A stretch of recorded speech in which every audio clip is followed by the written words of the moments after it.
welcome your host, Alan Titchmarsh.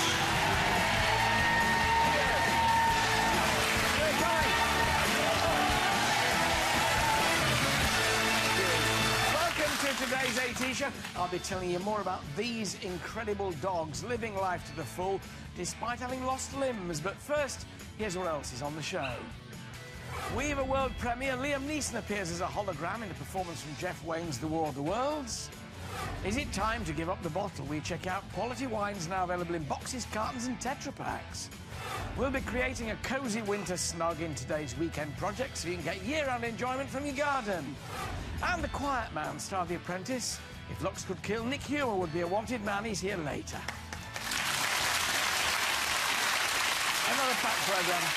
Now, as a nation obsessed with our pets, it's very distressing when the worst happens and our beloved animal is involved in an accident or illness and has to face the prospect of life without a limb.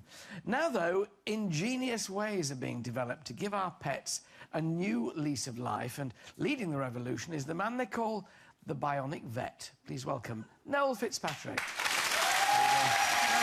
very much. Good to see you. So just how far has, sort of prostate... Yes, we're coming to you in a minute, patient. How far has this surgery gone now, the developments? It's not whether we can do it, Alan. It's whether it's the right thing to do. Yeah. We can do almost anything. You got a blood supply and a nerve supply, we can save most limbs. It's whether it's right for that particular dog. Because a lot of people worry about it, don't they? The prospect of seeing dogs which are kept alive for the sake of their owners, which a lot of people think, well, oh, wouldn't it just have been better to have let them go to sleep? You know, I feel very, very strongly morally about this. The veterinary profession, the British public generally have a responsibility to animals. It's the mark of a civilised society. We love our animals. So we have a responsibility just to make sure the quality of life is good. If the quality of life is good on 3 legs, fantastic. Sometimes it's not, and that's where I come in. So I try and give all of the people all of the options all of the time. But this must be very, very expensive for people. It's hours of surgery. It's not so... You know, people think that. It's hours of surgery. Yeah, I get that. I spend hours in theatre. That's why I have a bad back. But it's not so much about the hours in surgery. Hundreds of thousands of pounds and dollars go into this research. I've got, what, 94 people in staff. You have to put cornflakes on their table. Gosh. So ultimately, it's not so much about the cost of what it is, it's about what we bring to the table in terms of that cost. But does that mean it's put out beyond most people's means? Not really. If you look at a total hip replacement, which is now routine, we do it every week, or a total hip replacement would be about £5,000, okay? Yeah. So it's not... So pet insurance would cover that? Oftentimes, yes, oftentimes it does. And I don't tell you where to go on holiday. Yeah.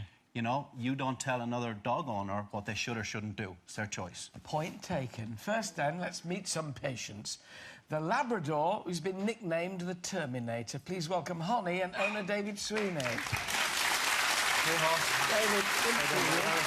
So, now tell us about Holly. Holly looks perfectly normal dog. Holly had cancer of the leg here. Yeah.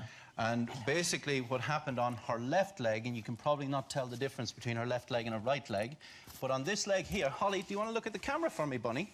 Hey, what about this leg? So that leg is metal.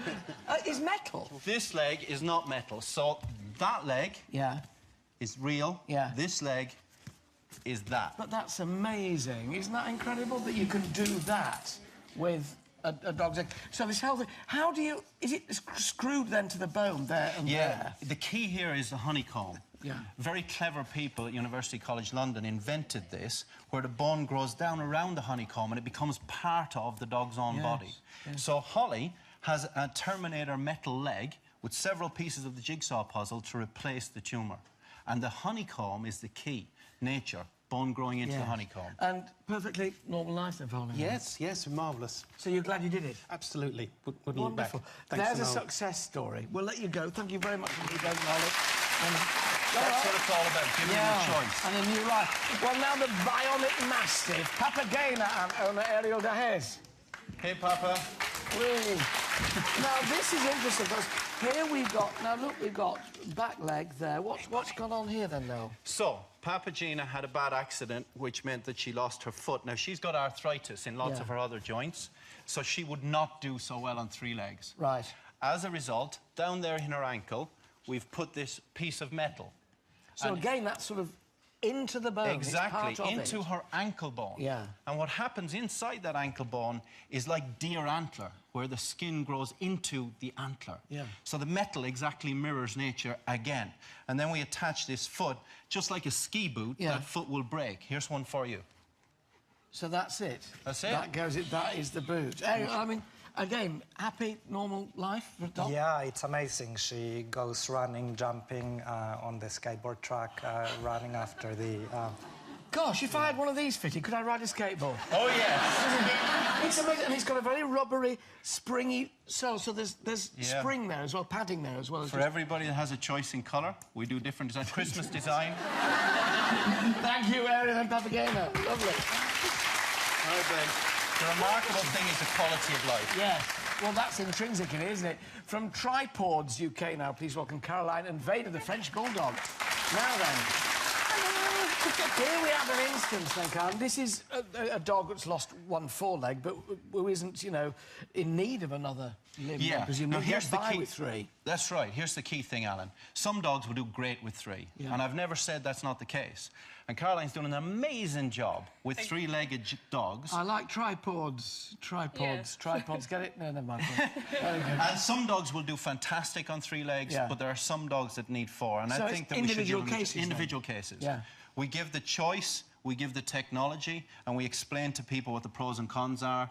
Some dogs will do fantastic, some not so good. In Vader's case, doing fantastic. So, and a happy normal life, as normal as it can be. Definitely, Yeah. yes. And that's our main goal, is to show people that they have a choice and that, you know, some dogs are, you know, amazingly, you know, do amazingly Adaptable well on three without legs. it. Yeah. And will this go on for the rest of their lives? I mean, does Yeah. it shorten their life at all having this kind of surgery done, or in this case, no surgery at all? No, it depends on the other legs. So if a dog has arthritis in the other legs, or if it has a heart problem, or if it has a body weight issue, or it's just really heavy, then they may not do so good. This little dog's going to do great, and it's just going to run along on three. And it doesn't look terribly unhappy, does No. it? Very good. Very good. Well done, Vader and Caroline. Excellent. So I suppose we're now going to look at what most people have become accustomed to if dogs are lacking, you know, limbs. From Dog on Wheels UK, please welcome Carol, Tricia, Nicole, Holly the Miniature Schnauzer and Tia the Yorkshire Terrier. So what's happened here to the dogs here? Well, here we have the result of puppy farm dogs. Oh, gosh. Tia was born with neurological damage, spinal damage. She's incontinent. She wears little boots on her back feet when we go out because she scrapes her feet. She can't actually move her back end very well. But it is difficult when you see a face like that, Noel, Yeah. saying, you know, this dog shouldn't have to go through this. I mean... Well, here's the key, Alan. You say this dog shouldn't have to go No, I through. say some people would, but then when you see the dog's face, you think, I mean, look, how can you not let it not say something enjoyable? It's all about quality of life. Yeah. If you can provide quality of life, and if they're happy, if they're having a good time, then I think that this is viable. But it's not for every dog. Yeah. However, I don't think, you know, people generally have the right to tell other people what is or isn't right. If it's right for medical reasons, and if it's the right thing to do morally, we should give them access. And do lots and lots of dogs have these kind of appurtenances? Yes, absolutely. There's thousands, I think, I've Yeah. done so far in this country, all different. And again, the miniature schnauzer there looking just, you know, you look at the front face, it's a normal dog leading, as far as it's concerned, a normal life then, presumably. It's about quality of life. How restricting is it, though, for them, this? I mean, Well, I think Nicole might be the best one to sort of answer that question. Well, she was born with only three legs. She's got no pelvis. Yeah. So her back leg just drags along. Without the wheels, she's got nothing to propel her forward. but a bouncy, lively dog, in Oh, spite yeah, of the way she yes. is. Very much so. So, horses for courses, or dogs for courses, if you like. Choose the right thing for the right dog. Yeah, and it's the dog all can have about a the happy individual. life. Individual animal guardian, individual animal. And I don't think society has the right to dictate. It's an individual situation. We should be giving people all the options. Happy owners, happy dogs. My thanks to Noel and all my guests and their dogs. Thank you very much. Thank you so much. Coming up, McFly's Dougie Pointer tells us why he's going gaga over gorillas in a bid to help the Worldwide Fund for Nature. Plus, we'll be finding out if you really can buy good wine in a box. See you in a moment.